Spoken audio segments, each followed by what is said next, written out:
Nous travaillons sur les échantillons de terre de la région dans lesquels on recherche des bactéries, des micro-organismes bénéfiques pour le sol et la plante.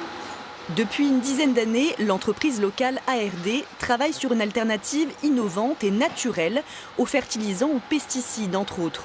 Les recherches se focalisent sur les problèmes spécifiques rencontrés dans les sols champardonnais. Les sols de la région sont riches en phosphore, mais il n'est pas disponible. Le fait d'avoir des bactéries qui solubilisent le phosphore rend ce phosphore disponible pour la plante et donc permet de réduire les intrants fertilisants dans les plantes de grande culture. Une fois isolés, les micro-organismes performants, bactéries, champignons, sont incubés dans ces fioles avant d'être fermentés dans des cuves plus grandes.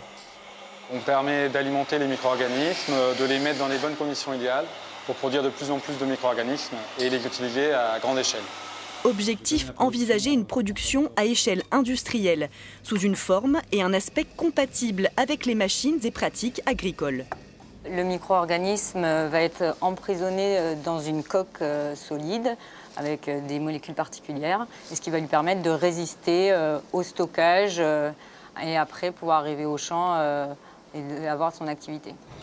Les tests se poursuivent sur des cultures en pot ou dans ces gélates. Les micro-organismes sont confrontés à des maladies ou pathologies réelles des plantes lorsqu'elles manquent d'eau ou qu'elles sont attaquées par un champignon, comme pour la fusariose du blé. Là, on va mettre en culture la fusariose, en parallèle notre micro-organisme, et on voit ici très bien que le micro-organisme bloque l'évolution de la maladie. Reste que pour être totalement efficientes, ces alternatives plus vertes aux intrants dépendent encore de nombreux inconnus. Comment résisteront ces micro-organismes sur le long terme?